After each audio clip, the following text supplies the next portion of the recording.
Oui, le ver de terre qu'on a oublié pendant les vacances. Ben, tel est le titre de cette vidéo, ou si je ne l'ai pas nommé comme ça, mais c'est pas grave. Mais imaginez-vous que tout le monde part en vacances et vous restez dans votre lieu d'habitation. Vous partez pas aussi. Et bien, cela est arrivé à un ver de terre il y a 46 000 années. Donc, ce ver de terre est resté dans la classe pendant 46 000 années et il a été découvert en juillet 2023 par certains chercheurs. Et là, ils l'ont réanimé. Donc, il s'est presque ressuscité. Qu'est-ce qui s'est passé? Pourquoi est-ce qu'il est resté aussi longtemps endormi?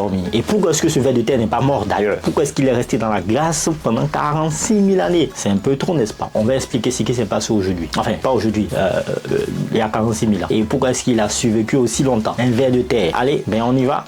Alors, on va dire ici que des scientifiques ressuscitent un ver congelé il y a plus de 40 000 ans. Alors, le ver a survécu à 40 mètres de profondeur dans le permafrost sibérien. Waouh, c'est choquant. On continue. Ben, il faut savoir que les scientifiques ont ranimé un ver qui avait été congelé dans le permafrost sibérien il y a 46 000 ans. Cette information nous est rapportée par le CNN le 28 juillet 2023. Ben, le CNN, c'est Cable News Network, qui est une chaîne de télévision d'information continue en Amérique, fondée en 1980 par Ted Turner.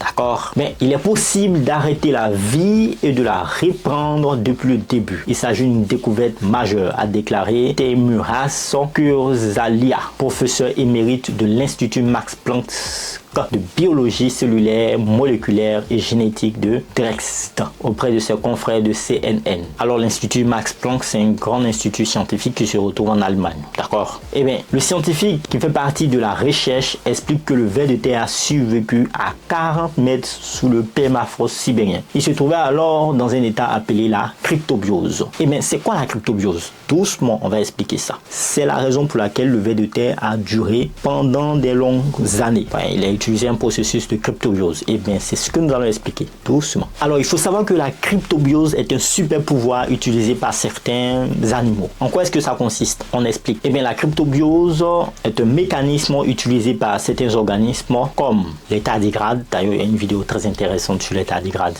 sur la chaîne Science et Culture TV. Et certains types de vers. Donc, les tardigrades et certains types de vers ont développé cette technique pour survivre à des conditions extrêmes, telles que des températures très basses comme dans le permafrost sibérien. D'accord? Eh bien, imaginez que comme si des petits animaux se mettaient en mode pause lorsqu'ils rencontrent des conditions difficiles comme la sécheresse, le froid intense ou même le vide de l'espace. Voilà. Donc, ils mettent une pause à leur corps et après ils reprennent quoi? Tranquille. Mais lorsqu'ils entrent en cryptobiose, le métabolisme ralentit énormément. Ça veut dire que tout ralentit en eux. Le cœur bat plus lentement et tout bat plus lentement en eux. D'accord? Donc, le mécanisme ralentit plus lentement et donc il est presque à l'arrêt, ce qui les aide à économiser de l'énergie et à résister aux conditions extrêmes. Conditions extrêmes auxquelles si d'autres animaux étaient exposés, ben, ils allaient en mourir. Donc, le corps peut se dessécher complètement et certaines parties peuvent même se rétracter ou se contracter, mais dès que les conditions redeviennent favorables, ils peuvent se réveiller et reprendre leur activité normale, comme si rien ne s'était passé en fait, au calme. C'est un peu comme une forme de sommeil très profond et très résistant qui leur permet de survivre aux conditions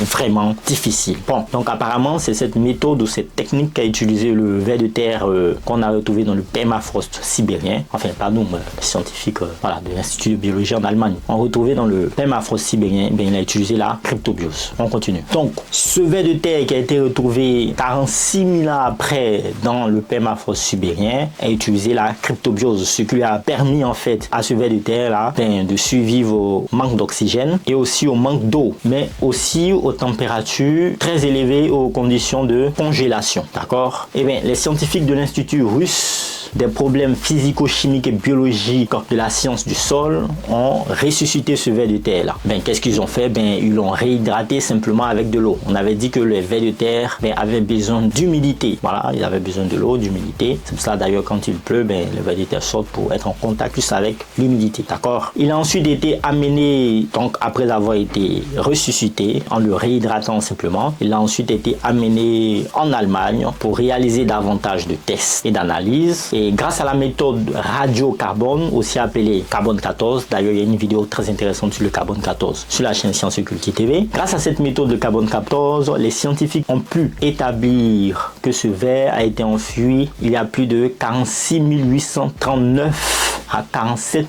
769 ans. Ce ver remonte donc à une époque où les mammouths laineux, les tigres à dents de sable et les élans géants parcouraient encore la Terre. C'est incroyable. Comment il a pu dormir tout ce temps-là? 46 000 ans. Waouh, c'est vraiment incroyable. 46 000 ans en train de dormir dans un état de cryptobiose. Waouh, à l'époque des mammouths. C'est incroyable. Alors, qu'est-ce qui se passe ensuite? Eh bien, les recherches menées par les scientifiques de Dreux et de Cologne ont pu déterminer que ce ver de terre appartient à une nouvelle espèce qui sont décidés d'appeler Panagrolemusocoli manis. Bon, c'est le nom qu'ils ont décidé de donner à ce genre d'espèces qui dorment, qui font partie des vers de terre qui dorment longtemps. Allez, j'espère que vous avez appris énormément beaucoup de choses sur les vers de terre, sur les capacités de se mettre en cryptobiose, ça veut dire de ralentir leur métabolisme et afin de résister aux conditions extrêmes comme des fortes températures, des températures basses, au manque d'oxygène, etc. Et bien, c'est ce qui a permis à ce ver de terre mystérieux, enfin, voilà, qui a été découvert dans le permafrost sibérien, de survivre durant ces près de 46 000 ans sans mourir. Il a suffi juste qu'on puisse le réhydrater et là, il a repris ses activités au calme, comme si rien ne s'était passé. Un sommeil de 46 000 ans. Vous imaginez ça? Waouh, c'est incroyable. Portez-vous bien. Faites le plein de savoir. Peace out.